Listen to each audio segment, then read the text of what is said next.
Hi, and welcome to BCO Sundays at 3, our series of bi-weekly videos featuring some of our favorite Baltimore Chamber Orchestra performances. We begin with concertmaster Audrey Wright's brilliant performance of Vivaldi's The Four Seasons. This is a set of 4 individual violin concertos, each describing events and sensations characteristic of a given season. The videos are introduced with delightful illuminations by our wonderful assistant conductor, Rebecca Smithorn, who now brings us the first concerto, Spring. In The Four Seasons, Italian composer Antonio Vivaldi paints vivid musical pictures of the natural world and its human inhabitants. We'll hear dogs and flies, wind and water, and a whole lot of birds. And we'll hear people working, hunting, going about their days, not to mention dancing, getting drunk, and falling asleep, sometimes in that order. So let's start with the basics. The Four Seasons is a set of 4 violin concertos, and a concerto is just a showcase piece for soloist and orchestra. Keep in mind that each season is represented by a whole concerto, so that's a full 3 movements per season. Now, these are not the 45-minute concertos of Brahms and Beethoven. Vivaldi finished the Four Seasons 100-ish years before those guys, around 1720. So you can think of each of these as little baby concertos. They're about 10 minutes each, but with a huge amount of detail packed into a short amount of time. And while they might be light on length, they are not light on virtuosity. Each concerto is a technical and artistic feat for the soloist. This has a lot to do with the fact that Vivaldi was a virtuoso violinist himself. One audience member who heard him play reported, "It is hardly possible that anyone has ever played or ever will play in such a fashion. He put his fingers but a hair's breadth from the bridge so that there was scarcely room for the bow, and he did this on all 4 strings with fugues and with incredible speed." Now, Mr. Uffenbach goes on to tell us that while this was impressive, it wasn't exactly pleasant to listen to. And you have to wonder if what he's describing was a display of Vivaldi's technical mastery or a gimmick to sell tickets. And the truth is probably a little bit of both, because Vivaldi wrote music for sale. He had to. He spent most of his life in Venice, and the whole Venetian economy relied on culture and tourism, not unlike today. So on the one hand, Venetian artists and composers were part of a thriving art scene, but on the other hand, they needed to produce works that a lot of people would buy, because when 18th century tourists want to bring home a souvenir from their grand European tour, they're not looking for t-shirts and snow globes. They're looking for a work of art or a piece of music by one of Venice's hottest artists. And Vivaldi was certainly one of them. But Vivaldi was kind of a hustler, and selling works to a mass audience was not the only way he was making money. One of his many titles was the Italian Maestro of Music to a Czech count named Wenzel von Morzin. Now, it seems that all this job entailed was mailing the Count new pieces in exchange for cash. Nice work if you can get it, and if you can keep it. You see, Vivaldi sends the Count a packet of supposedly new pieces, including the Four Seasons, along with an apologetic letter. Pray do not be surprised if among these few and feeble concertos your most illustrious lordship finds the Four Seasons, which have so long enjoyed the indulgence of your most illustrious lordship's kind generosity. While they may be the same, I have added to them, besides the sonnets, a very clear statement of all the things that unfold in them, so I am sure that they will appear new to you. What Vivaldi is referring to there is the fact that each concerto has a poem that describes the scene, as well as little notes in the music explaining what each sound represents. So what kind of bird you're hearing, or exactly which musical figures represent which drunken peasants. The really important stuff. So what we gather from that letter is that Vivaldi was sending his patron old music and trying to cover for it by including some bonus content, if you will. Did the Count buy it? We don't know. What we do know from these sticky office politics is that the scenes and images and stories of the Four Seasons are part art, part business. Some of them are so compelling, we have to assume that Vivaldi started with a story and painted it in sound. And others seem like they might have been added after the fact in this frantic attempt to keep a patron happy. We'll never know which is which, and it really doesn't matter. They're tons of fun to listen to either way. Today you get to hear a fabulous performance of the first and possibly the most famous of the concertos, Spring. Even if you don't think you know Vivaldi, I promise you, you have heard Spring from the Four Seasons.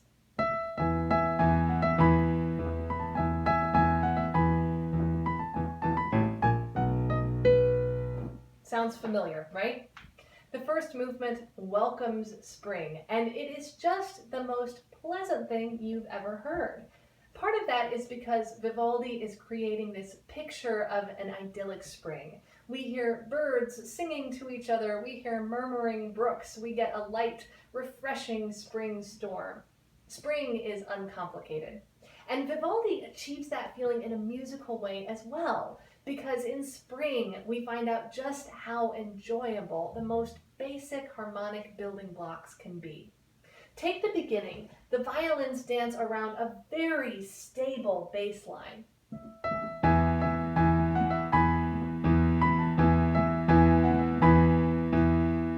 Then they move to a place that's a little less stable, and for some added interest, they move in opposite directions. The bass goes up and the treble goes down.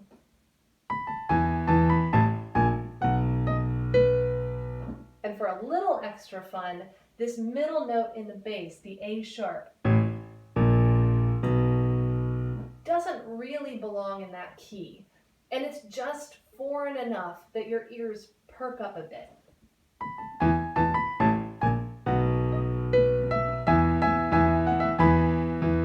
And then we go back and we do it all over again. And our weird human species just delights in that kind of stuff. The symmetry, the little bit of instability, the going away and the return. And we also love exploring those things on bigger, more complicated scales, which is where Mozart and Tchaikovsky and Stravinsky show up a few hundred years later. But right here and now in Vivaldi, we learn that the bread and butter of harmony is incredibly satisfying. So if you find yourself listening to this music and thinking, wow, that is nice, just know that it's not accidental. Now, in the second movement, Vivaldi gets really specific with his musical painting. The violins set the mood with the plants in the field rustling where our goat herd is going to sleep.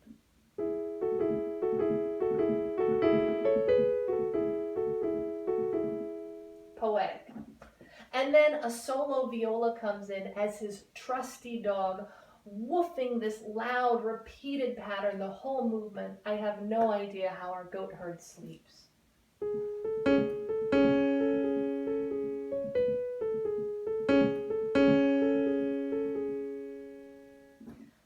And then our solo violin is our snoozing goat herd.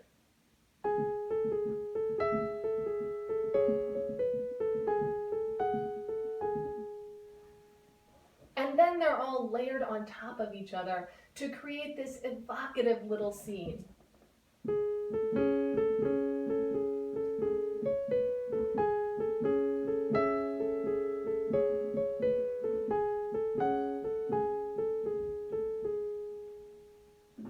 In the third movement, nymphs and shepherds dance to the sound of bagpipe drones.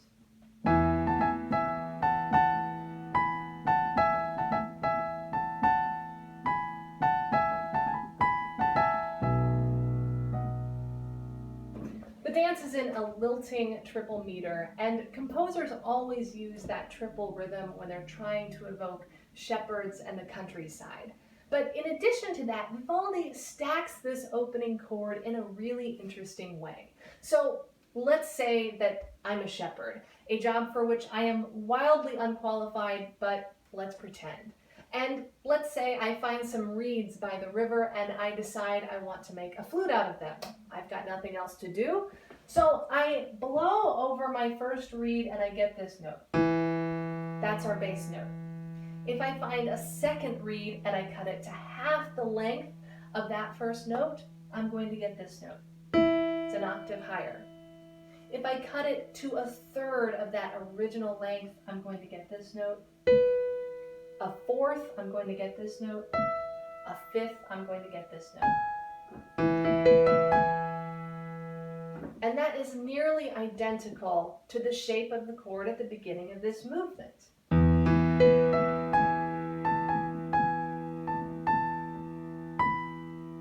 Now, the scientific name for that is the overtone series, but the reason this matters to our shepherds is that if I want to make an instrument using just basic math and my eyeballs, I'm going to get those notes in that order.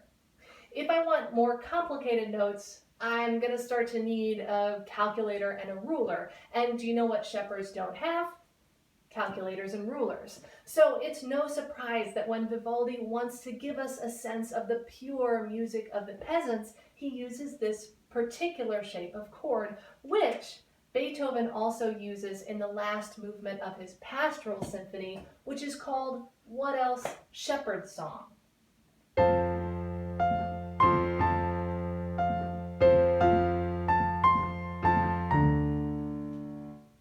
There's just something about shepherd music that we can't get enough of.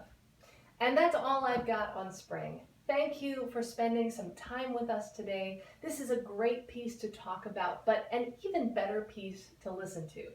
Audrey Wright's performance with BCO is really special, and I know you're going to enjoy it.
In our next episode, we'll move into Vivaldi's hot, stifling, and sometimes dangerous summer.